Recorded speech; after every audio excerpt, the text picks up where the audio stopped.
नमस्कार, आप सभी का स्वागत है किस्से और कहानियों में टेल्स फ्रॉम दी हार्ट। आज हम सावन मास से शुरू होने वाले 16 सोमवार व्रत कथा का वर्णन करेंगे। जो आपको यह कथा पसंद आती है तो please like, share and subscribe करें और कमेंट बॉक्स में हर हर महादेव अवश्य लिखें। 16 सोमवार का महत्व, कथा, सारी चीज़ों का विस्तृत वर्णन किया गया है। मैं चाहती हूँ कि जो आप व्रत करते हैं और इसका पूर्णतः फल पाना चाहते हैं तो इस वीडियो को पूरा देखिए और छोटी छोटी बातें इसमें दी गई हैं जिसका महत्व काफ़ी है, जिससे कि आपको पूर्ण फल नहीं मिलता है जो आप उनको फॉलो नहीं करते हैं तो। और जो आपको ये चीज़ें फालतू लगती हैं तो आप इसको 2x 3x पर जाकर देख सकते हैं या स्किप करके भी देख सकते हैं। तो चलिए शुरू करते हैं। 16 सोमवार व्रत। 16 सोमवार का व्रत दाम्पत्य जीवन की खुशहाली के लिए और मनपसंद जीवन साथी पाने के लिए किया जाता है। ऐसी मान्यता है कि 16 सोमवार के व्रत का आरंभ श्रावण मास से करें तो यह और भी फलदायी होता है। पौराणिक मान्यताओं में बताया गया है कि 16 सोमवार का व्रत रखने का आरंभ सबसे पहले मां पार्वती ने स्वयं किया था और उनकी कड़ी तपस्या और व्रत के शुभ प्रभाव की वजह से उन्हें भगवान शिव पति के रूप में प्राप्त हुए। 16 सोमवार के व्रत की पूजा की सामग्री: शिव जी की मूर्ति, भांग, बेलपत्र, जल, धूप, दीप, गंगाजल, धतूरा, इत्र, सफेद चंदन, रोली, अष्टगंध, सफेद वस्त्र, नैवेद्य। 16 सोमवार व्रत करने का संकल्प: किसी भी पूजा या व्रत को आरंभ करने के लिए सर्वप्रथम संकल्प करना चाहिए। व्रत के पहले दिन संकल्प किया जाता है, उसके बाद नियमित पूजा और व्रत करें। सबसे पहले हाथ में जल, अक्षत, पान का पत्ता, सुपारी और कुछ सिक्के लेकर संकल्प करें। सभी वस्तुएं भगवान शिव की मूर्ति के आगे समर्पित कर दें। ऐसे करें 16 सोमवार के व्रत की पूजा। हाथ में अक्षत तथा फूल लेकर दोनों हाथ जोड़ लें और भगवान शिव का आह्वान करें। हाथ में लिए हुए फूल और अक्षत शिव भगवान को समर्पित करें। सबसे पहले भगवान शिव पर जल चढ़ाएं। जल के बाद सफेद वस्त्र अर्पित करें। सफेद चंदन से भगवान को तिलक एवं अक्षत लगाएं। सफेद पुष्प, धतूरा, बेलपत्र, भांग एवं पुष्पमाला अर्पित करें। अष्टगंध, धूप अर्पित कर दीप दिखाएं। भगवान को भोग के रूप में ऋतुफल या बेल और नैवेद्य अर्पित करें। इसके बाद 16 सोमवार की कथा करें। भगवान शिव के मंत्रों का उपचार करें और अंत में शिव चालीसा और आरती करें। साथ ही मां पार्वती की भी आरती और चालीसा करें। अंत में जाने अनजाने हुई भूल चूक की माफी मांगे और पूरे मन से भगवान का व्रत पूरा करें। यह जानकारी इसलिए दी गई है कि आप 16 सोमवार का व्रत बहुत बार कर चुके होते हैं, लेकिन आपको ये लगता है कि मुझे कोई फल नहीं मिल रहा है। लेकिन इन सब छोटी छोटी बातों का ध्यान रखने से हमें वो फल प्राप्त होता है जो हमें चाहिए। जो आपके पास समय ना हो तो अब कथा शुरू हो रही है, वहां से भी आप शुरू कर सकते हैं। लेकिन आपको कुछ फल प्राप्त करते हैं, सारे दिन भूखे प्यासे रहते हैं, तो मैं तो चाहूंगी कि आप संपूर्ण जानकारी के साथ व्रत को करें और उसका फल प्राप्त करें। 16 सोमवार व्रत कथा। एक बार शिवजी और माता पार्वती मृत्यु लोक पर घूम रहे थे। घूमते घूमते वो विदर्भ देश के अमरावती नामक नगर में आए। उस नगर में एक सुंदर शिव मंदिर था, इसलिए महादेव जी पार्वती जी के साथ वहां रहने लग गए। एक दिन बातों बातों में पार्वती जी ने शिव जी को चौसर खेलने को कहा। शिव जी राजी हो गए और चौसर खेलने लग गए। उसी समय मंदिर का पुजारी दैनिक आरती के लिए आया। पार्वती ने पुजारी से पूछा, बताओ हम दोनों में चौसर में कौन जीतेगा? वो पुजारी भगवान शिव का भक्त था और उसके मुंह से तुरंत निकल पड़ा, महादेव जी जीतेंगे। चौसर का खेल खत्म होने पर पार्वती जी जीत गईं और शिव जी हार गए। पार्वती जी ने क्रोधित होकर उस पुजारी को शाप देना चाहा, तभी शिव जी ने उन्हें रोक दिया और कहा कि ये भाग्य का खेल है, उसकी कोई गलती नहीं है। फिर भी माता पार्वती जी ने उसे कोढ़ी होने का शाप दे दिया। उसे कोढ़ हो गया। काफी समय तक वह कोढ़ से पीड़ित रहा। एक दिन एक अप्सरा उस मंदिर में शिव जी की आराधना के लिए आई और उसने उस पुजारी के कोढ़ को देखा। अप्सरा ने उस पुजारी को कोढ़ का कारण पूछा तो उसने सारी घटना उसे सुना दी। अप्सरा ने उस पुजारी को कहा, तुम्हें इस कोढ़ से मुक्ति पाने के लिए 16 सोमवार व्रत करना चाहिए। उस पुजारी ने व्रत करने की विधि पूछी।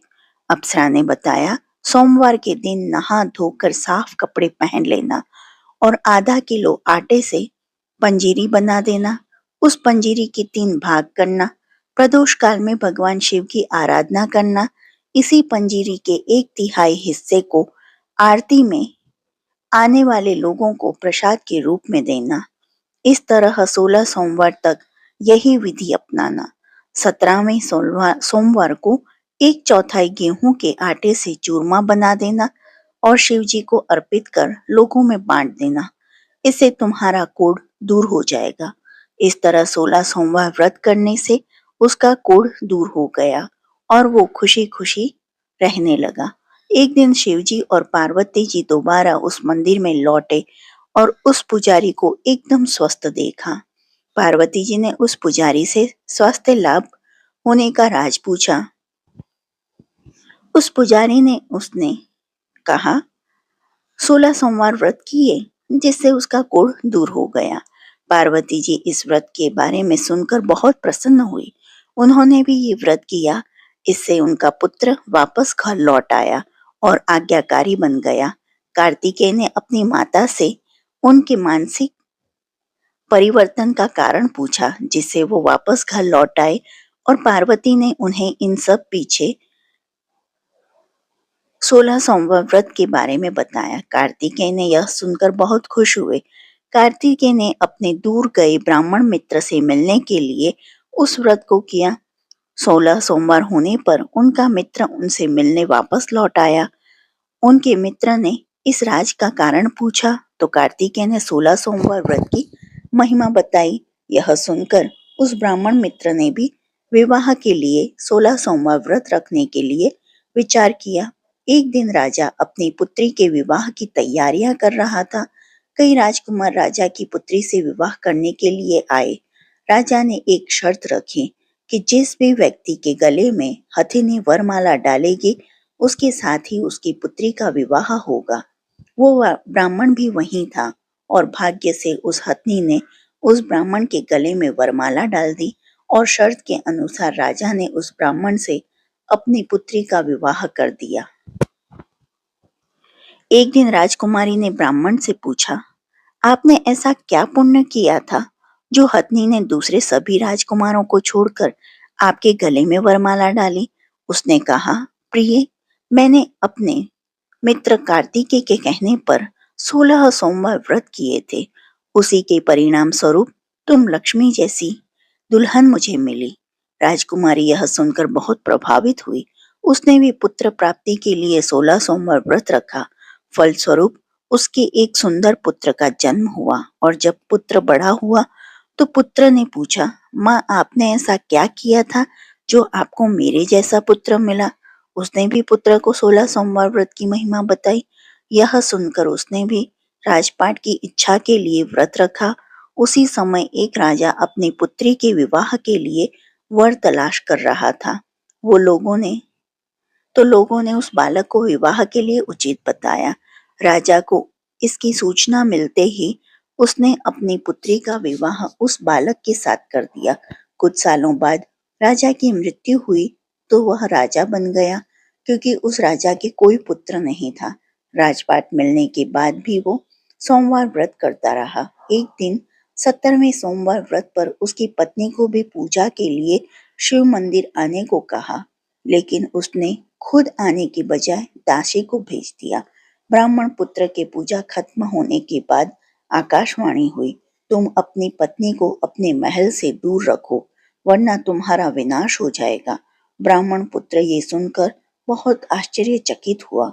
महल वापस लौटने पर उसने अपने दरबारियों को भी ये बात बताई, तो दरबारियों ने कहा, जिसकी वजह से ही उसे राजपाट मिला, वो उसी के महल से बाहर निकालेगा। लेकिन उस ब्राह्मण पुत्र ने उसे महल से बाहर निकाल दिया। वो राजकुमारी भूखी प्यासी एक अनजान नगर में आई। वहां पर एक बूढ़ी औरत धागा बेचते बाजार जा रही थी। जैसे ही उसने राजकुमारी को देखा, तो उसने उसकी मदद करते हुए उसके साथ व्यापार में मदद करने को कहा। राजकुमारी ने भी एक टोकरी अपने सर पर रख ली। कुछ दूरी पर चलने के बाद एक तूफान आया और वो टोकरी उड़कर चली गई। अब वो बूढ़ी औरत रोने लग गई और उसने राजकुमारी को मनहूस मानते हुए चले जाने को कहा। उसके बाद वो एक तेली के घर पहुंची।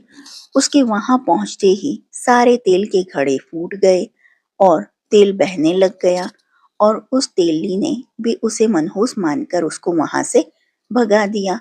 उसके बाद वो एक सुंदर तालाब के पास पहुंची और जैसे ही पानी पीने लगी, उस पानी में कीड़े चलने लग गए और सारा पानी धुंधला हो गया।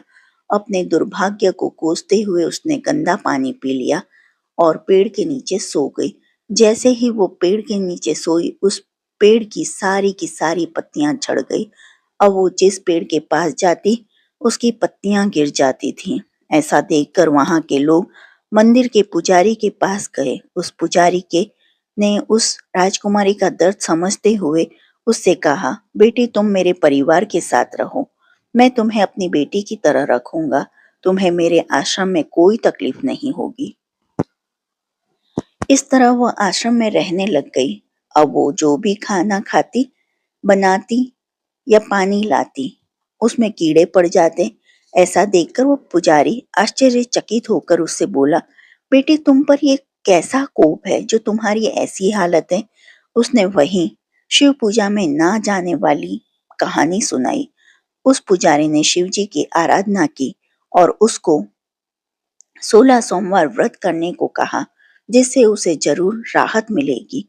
उसने 16 सोमवार व्रत किया और 17वें सोमवार पर ब्राह्मण पुत्र उसके बारे में सोचने लगा, और वह कहाँ होगी, मुझे उसकी तलाश करनी चाहिए। इसलिए उसने अपने आदमी भेजकर अपनी पत्नी को ढूंढने को कहा। उसके आदमी ढूंढते ढूंढते उस पुजारी के घर पहुंच गए और उन्हें वहां राजकुमारी का पता चल गया। उन्होंने पुजारी से राजकुमारी को घर ले जाने को कहा, लेकिन पुजारी ने मना करते हुए कहा, अपने राजा से कहो कि खुद आकर इसे ले जाए। राजा खुद वहां आया और राजकुमारी को वापस अपने महल लेकर आया। इस तरह जो भी यह 16 सोमवार व्रत करता है, उसकी सभी मनोकामना पूरी होती हैं। और कथा सुनने के बाद आप शिव जी की आरती करें, शिव चालीसा करें, पार्वती चालीसा और पार्वती जी की भी आरती अवश्य करें। जो आपको यह वीडियो पसंद आई हो तो please like, share and subscribe करें और कमेंट बॉक्स में हर हर महादेव लिखें। देखने के लिए धन्यवाद। जय हिंद, जय भारत।